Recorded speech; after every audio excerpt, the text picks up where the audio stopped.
Hey everybody, Ryan here at eTrailer. Today on our 2018 Dodge Journey, we're going to be showing you how to install the Curt custom fit trailer wiring harness. But before we do that, why don't we check it out and make sure that this is going to work for you. When it comes to the Dodge Journey, they're pretty popular vehicles, you know, a lot of times more family oriented. And so you get a lot of people pulling small campers, boats, you know, utility trailers, maybe load up a couple four-wheelers or dirt bikes for the weekend. Whatever the case may be, whatever trailer you're pulling, you're going to want the lights to work on it. You know, that way other people around you know what's going on and you'll be safe and legal. And that's where a wiring kit like this is going to come into play. It's going to allow you to hook up to that trailer and get all of your lights powered up. And this also holds true for some of those light up accessories. A lot of cargo carriers now have lights on them.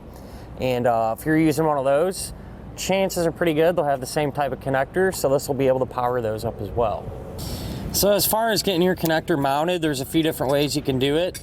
I just put some wire loom over this and use the dust cover to kind of latch it around our safety chain opening there, and that's perfectly fine. You can also grab some brackets that'll bolt to the hitch and you know, give you a spot to mount this up as well, so whatever you prefer. And compared to some of the other wiring kits available, you know, nothing really too different about them. They're all going to get the job done and provide us with those lighting signals. I will say the biggest thing to look out for is what type of tail lights that your Journey has. So there's kits available for Journeys that have incandescent tail lights. So an incandescent bulb is kind of your good old classic bulb. Like when you think of a car light bulb, that's what an incandescent is.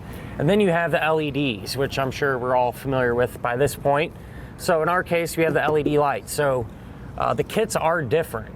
So make sure and double check what type of tail light you have. If you have an incandescent bulb, you're going to want to get the kits that are for the incandescent bulbs. If you have an LED like we do, then go ahead and grab the LED wiring kit. But other than that, a pretty straightforward kit. One thing I would have liked to have seen is the wiring over on this side is a little short, and so it kind of makes it tight whenever you're mounting up the converter box and some of the other components. It'd have been nice if it was another foot longer or so, just to be able to have a little more options and freedom as far as how you can mount it and things like that, but not the end of the world. It's definitely doable. And kind of speaking about that, as far as the installation goes, not too bad. The worst part is just really spending all the time to route the power wire from the back here all the way up to the front, but even that isn't terrible. The bottom of the Journey is pretty open and pretty easy to get to, so really shouldn't give you too many issues. But speaking of that, why don't we go ahead, pull into the garage, and hook it up together now. To begin our installation, we're going to be here at the back of our Journey, and we're going to need to remove the tail lights. That way we can access the connectors. So if we open up our hatch and come to our tail light, we're going to have a couple of fasteners here that we need to remove. So they're going to be push pin type, so you can take a flathead screwdriver or even a trim panel tool, and you're just going to carefully pry underneath the head of that fastener.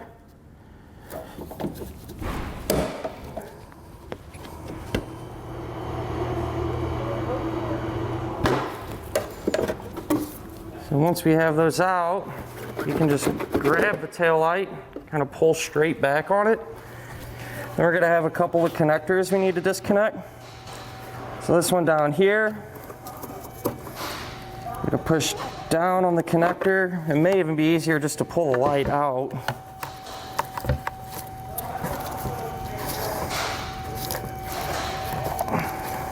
And you push down on it. For whatever reason, everything's really tight up here, so that pulls out. And then this one, same deal. You'll push up on that, pull it out.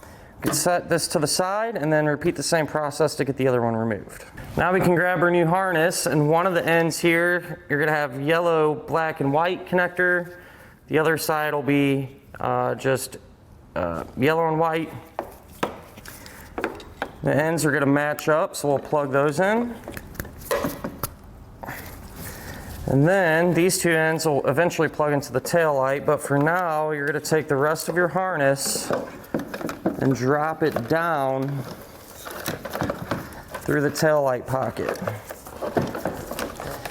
Once these are pushed through there, we can grab our tail light and get that plugged back in.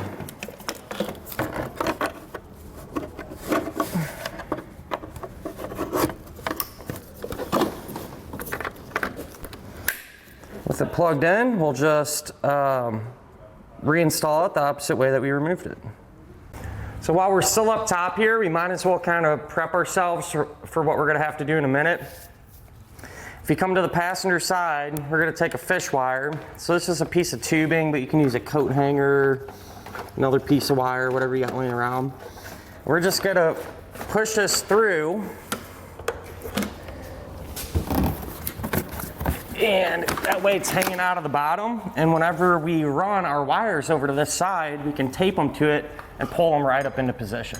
So now underneath the vehicle here on our driver's side, where we dropped all of our wires and everything through, this is where they come out. And what I went ahead and did was secure our module box, which is this piece here. And there's a nice flat surface there.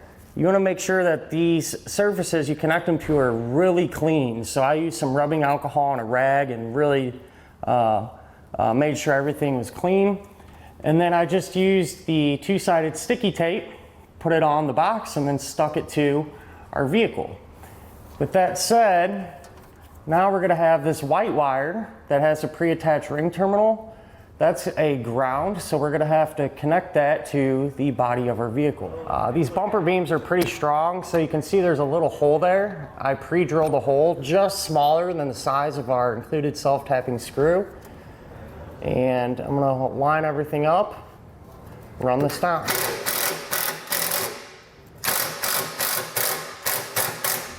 So at this point I started to route some of our wiring, the 4-way flat wire and the single green wire.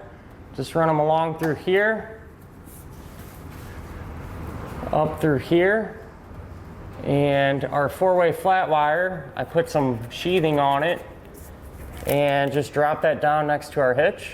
The sheathing isn't included, but if you want some, you can grab it here at eTrailer. And then the green wire just continues on. So along the bottom of our bumper beam, I just routed it across. And when you're doing this, do your best to avoid any hotter moving parts like a muffler, tips here, just try to keep everything up away from them. And right here is where our wiring ended, and I taped it to our fish wire that we put down from earlier. Now we can go up top, pull our connections up into the taillight pocket. So here up top, we pull up on our fish wire and get this stuff removed from it. That way we can work with it. And just like the other side, we'll go ahead and connect this. This side is just only going to have this single connector. So we'll get that plugged in. And then grab our tail light, plug that one back in, and this one, and then we can reinstall it again the opposite way we removed it. Back over here on the driver's side, we can come back to where our converter box is, and we have one more wire to hook up, and that's this black wire right here. It's already pre-stripped. That's going to be the power wire. So you're going to take a butt connector. Yours will look a little different. These ones I'm using are heat shrinks, and they just provide a little more protection against corrosion and seal up, but the other ones that come with the kit will work just fine, and they work the same way. So you're just going to take the end of the wire, put it in the butt connector, and crimp it down.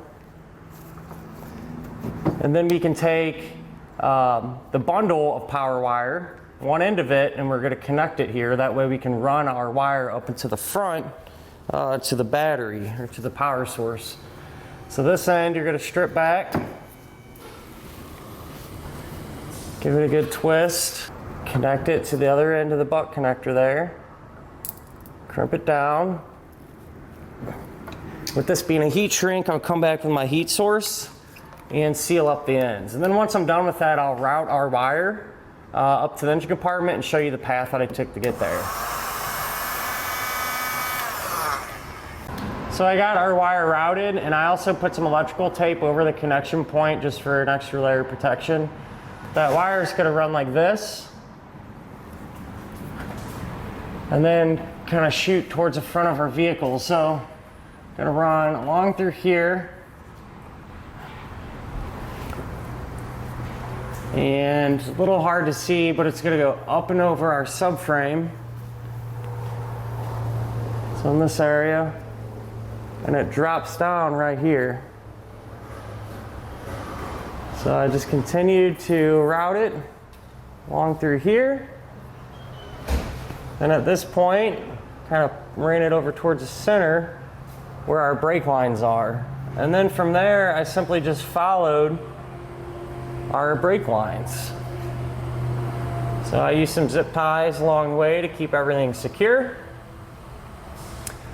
And right here in this area is where our wiring goes into the engine compartment. And how I got it up there, I did the same thing that we did with our tail light. I dropped a pull wire down where I wanted it to come through, taped our wire to it, went back up top and pulled it into position. So now in the engine compartment, here's where our power wire comes up, and then I connected it to our fuse holder. And so straightforward, just like the connection we made at the back, used a butt connector to connect our fuse holder to the power wire. Then the other end of the fuse holder, I crimped on the ring terminal. Before we hook this up, make sure the fuse is not inside of the holder, but we're gonna be going right there on that power post. So we'll remove this nut using a 15mm socket.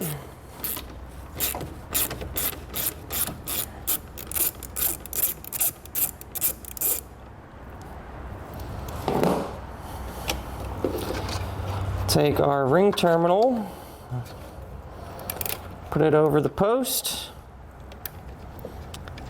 get the nut going again.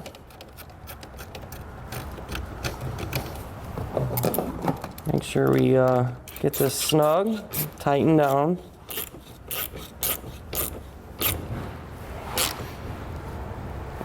Once that's done, then we can install our fuse. And now what we'll do is test our wiring to make sure that it's working properly. To test our wiring, I'm just using this small tester, and I advise using one of these as opposed to just plugging into your trailer. That way, if your trailer has any issues, you know, we're gonna be able to bypass those with using a tester like this. But with that said, we'll turn on our left turn signal, our right turn signal, our brakes, and our running lights. And that'll finish up our look at and the installation of the Curt trailer wiring harness on our 2018 Dodge Journey.